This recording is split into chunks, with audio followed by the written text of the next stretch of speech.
على عباده الذين اصطفى اما بعد. سب سے پہلے تو میں یہ بتا دوں وطر کی نماز کے بارے میں کہ وطر کی جو دعا ہے اس کے اندر یہ بھی دعا ہے لا ملجا ولا منجا منک الا الیک، یا یہ دعا پڑھیں نستغفرک ونتوب الیک. یہ دونوں چیز حدیث سے ثابت ہے. آپ لوگ پڑھتے ہیں یہ دونوں چیز چھوڑ دیتے ہیں وطر کی نماز کے اندر. یہ دونوں چیزیں بھی پڑھا کریں. اللہ رب العالمین کو اس کی توفیق عطا فرمائے.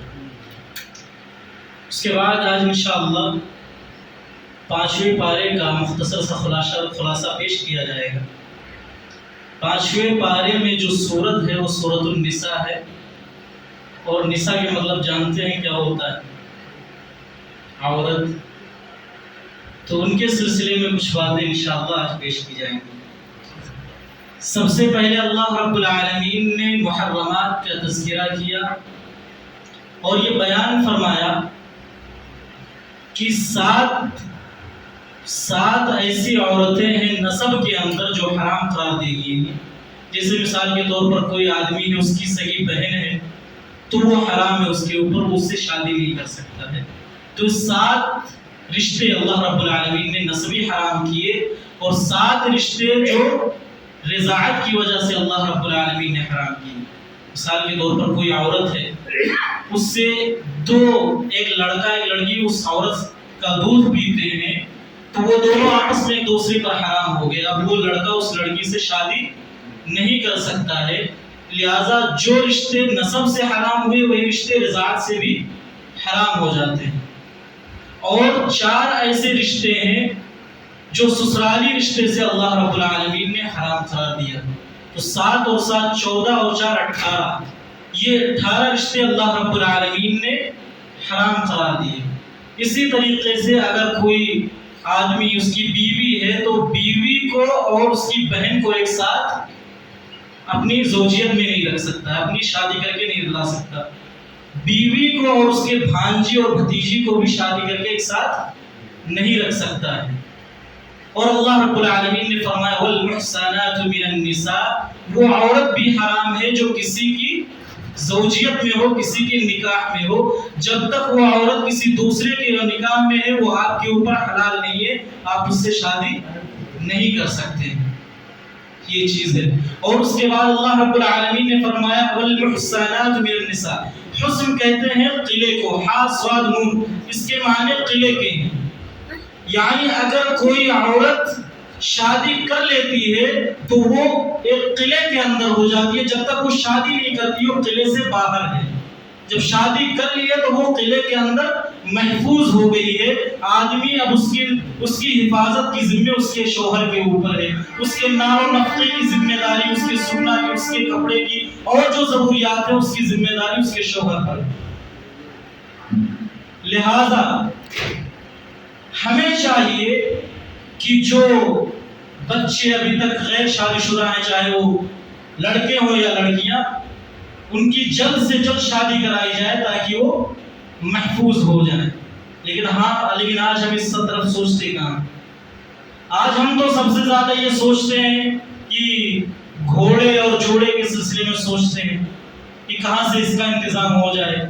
بڑے بڑے شادی حال کے انتظام میں ہم لگے رہتے ہیں، اور یہ ہم سوچتے ہیں کہ لڑکے والے کو کیسے لڑکی والوں کو گھٹنے پر ٹکایا جائے. یہ ساری چیزیں ہم سوچتے ہیں. اللہ تبارک و تعالیٰ نے ان ساری چیزوں سے منع کیا اور کہا کہ اگر لڑکی ہے اور وہ نیک ہے، اگر وہ گھر چلانے پر قادر ہے تو آپ اس سے نکاح کر کے اس کو گھر کے اندر لے آئیں. یہ ہے محصنہ کا مطلب. اور اس کے بعد اللہ رب العالمین نے شادی کے شرائط کو بیان کیا. وہ کون سی چیزیں ہیں جو شادی کے اندر ضروری ہیں؟ سب سے پہلی چیز اللہ رب العالمین نے فرمایا ولایت. لڑکی ہے تو اس کے لیے ولی کا ہونا ضروری ہے. بغیر ولی کے اس کی شادی نہیں ہو سکتی ہے. اور دوسری چیز مہر ہے جو لڑکے کے اوپر واجب ہے، جو کہ لڑکے آج کل جہیز کی شکل میں واپس لے لیتے ہیں لڑکی والوں سے. یہ مہر ہے جو لڑکے والے کو لڑکی کو دینا ہے. اور اس کا اگر کوئی آدمی ہے جو کھا لیتا ہے تو یہ حرام ہے، وہ حرام چیز کو کھاتا ہے، اور اس سے اللہ رب العالمین نے منع کیا. اس کو ہر حال میں اسے دینا ہے. اور تیسری شرط جو ہے وہ ہے گواہ کا ہونا. جب آپ نکاح کریں تو وہاں پر 2 گواہ کا ہونا ضروری ہے. نکاح اسی لیے اللہ رب العالمین نے کہا، اللہ کے نبی صلی اللہ علیہ وسلم نے فرمایا جب آپ نکاح کریں تو اس کو لوگوں کے درمیان پھیلا دیں کہ فلاں لڑکی کی شادی فلاں لڑکے سے ہو رہی ہے، اس کو عام کریں. کیونکہ اور جو اس کے علاوہ جو دوسری چیزیں ہوتی ہیں، زناکاری اور جو دوسری بدکاریاں، یہ چھپ چھپا کے ہوتی ہیں. نکاح یہ جائز عمل ہے، اس لیے اللہ رب العالمین نے کہا کہ اس پر گواہ کو ایک گواہ رکھ لو اور اس کے بعد ایجاب و قبول. اگر لڑکی ہے، لڑکی شادی کرنے پر راضی نہیں ہے تو وہ شادی کو فسخ کر سکتی ہے، شادی سے انکار کر سکتی ہے، اس پر کوئی زور و زبردستی نہیں ہوگی. اسی طریقے سے 5ویں چیز وہ ہے قبضہ دائمی، ہمیشہ کے لیے قبضہ. اس سے نکاح متعہ کا اس سے رد ہوتا ہے. نکاح متعہ جو پہلے ہوتا تھا یا اب بھی وہ بعض جگہوں پر ہوتا ہے، 1 مہینے کے لیے لوگ شادی کر لیتے ہیں، حق متعلق کرتے ہیں اور پھر 1 مہینے کے بعد چھوڑ کر چلے جاتے ہیں. اور نکاح دائمی، یہ قبضہ دائمی سے حلالہ مروجہ بھی نکل گیا، جو آج کل کے زمانے میں لوگ حلالہ سینٹر کھول کے بیٹھے ہیں کہ یہاں پر حلالہ ہوتا ہے. اگر مثال کے طور پر کوئی آدمی کسی عورت کو 3 طلاق دیتا ہے ایک مجلس میں تو وہ ایک ہی طلاق ہوئی نا، وہ 3 طلاق نہیں ہوتی، وہ ایک ہی طلاق ہوتی ہے. اگر کسی آدمی نے اپنی عورت کو دے دیا طلاق میں تجھے طلاق دیتا ہوں، تو ابھی یہ اس پر حرام نہیں ہوئی ہے، وہ اس سے رجوع کر سکتا ہے، بھی وہ ایک ہی طلاق مانی جائے گی. لہذا جو حلالہ سینٹر ہے اس میں کیا ہوتا ہے کہ عورت جس شوہر پر حلال ہے اس پر حرام کر دی جاتی ہے، اور جس آدمی پر حرام ہے اس پر حلال کر دی جاتی ہے. جس سے دوبارہ شادی ہو رہی ہے اس پر وہ ابھی حرام ہے نا، کیونکہ پہلے والے کی نکاح میں اس لیے وہ دوسرے پر حرام ہے. اور یہ بھی کیا جاتا ہے کہ ایک دن کے لیے حلالہ کرایا جاتا ہے تو آدمی کو جو شوہر ہوتا ہے اس کو ایک گھر میں لے جا کر قید کر دیتے ہیں، اور صبح پھر اس کو مجبور کر دیا جاتا ہے کہ تم اس کو طلاق دو، لڑکی کو طلاق دو، اور زبردستی طلاق دے دی جاتی ہے.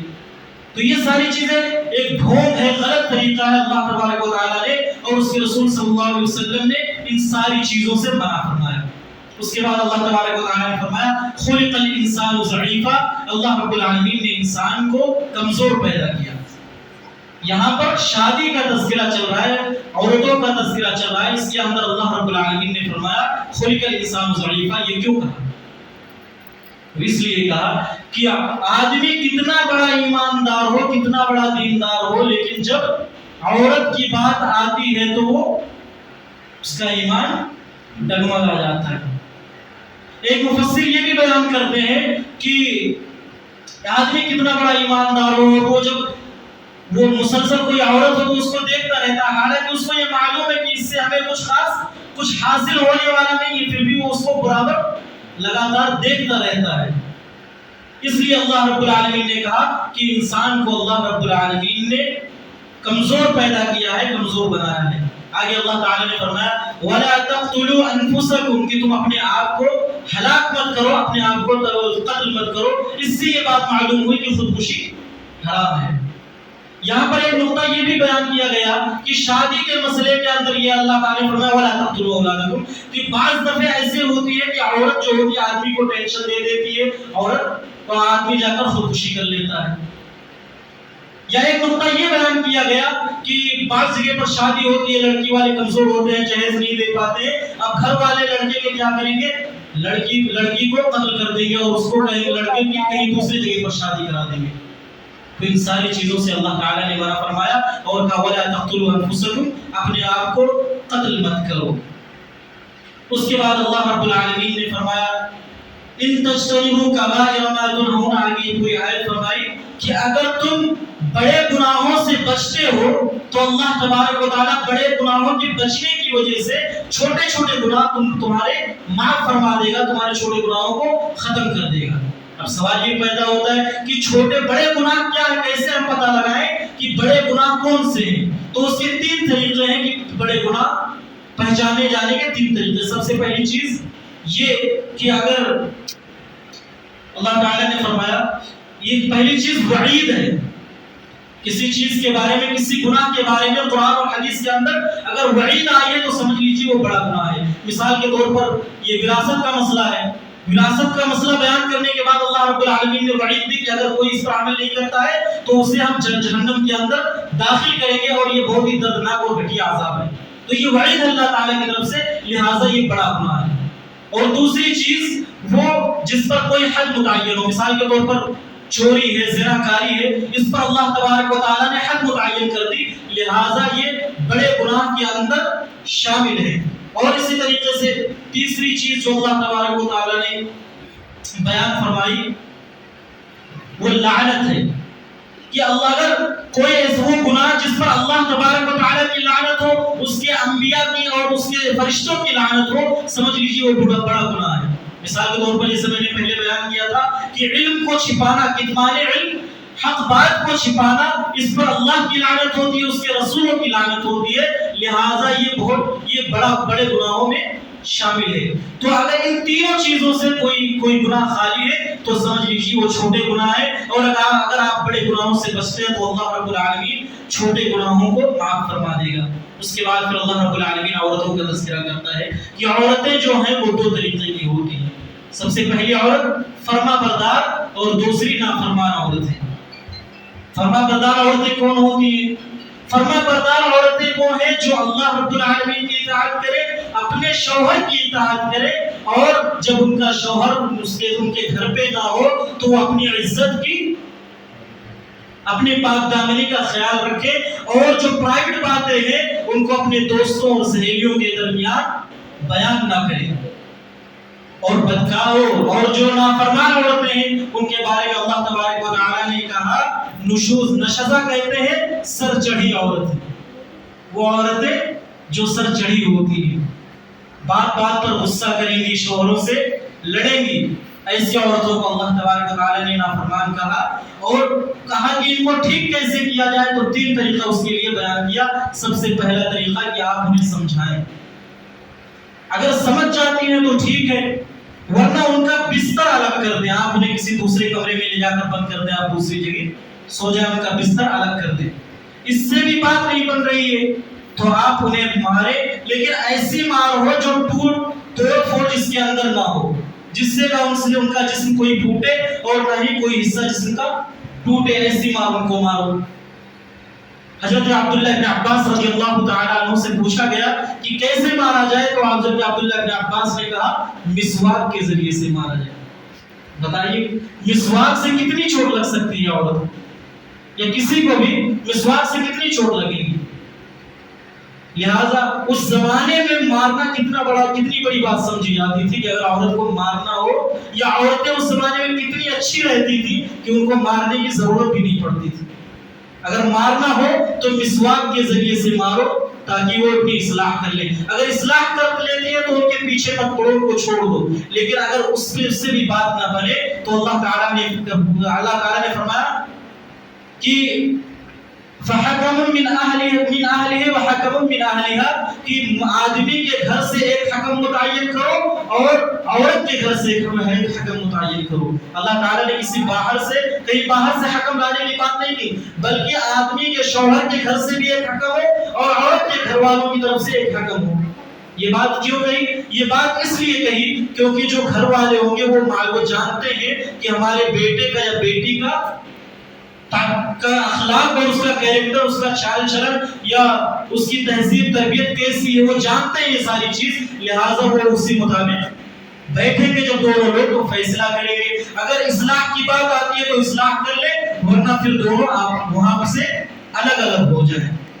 یہ اللہ رب العالمین نے طریقہ بیان کیا. اس کے بعد اللہ رب العالمین تیمم کا طریقہ بیان کرتا ہے کہ اگر آپ کو کہیں پانی نہ ملے، نماز کا وقت ہو گیا تو آپ تیمم کریں. تیمم کا طریقہ کیا؟ حدیث کے اندر آتا ہے کہ آپ مٹی پر ہاتھ کو ماریں اور اس کے بعد اس کو پھونک دیں.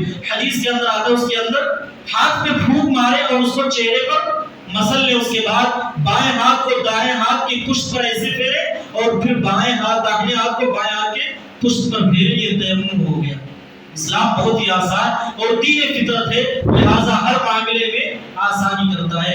یہ حدث سے صغیر ہے، لیکن اگر انسان جنبی ہے، نہانے کی ضرورت ہے، وہاں پر بھی اگر اس کو پانی نہیں ملتی ہے تو پھر وہ کیا کرے؟ وہاں پر بھی اللہ تبارک و تعالیٰ نے فرمایا، اللہ کے نبی صلی اللہ علیہ وسلم نے فرمایا کہ وہاں پر بھی وہ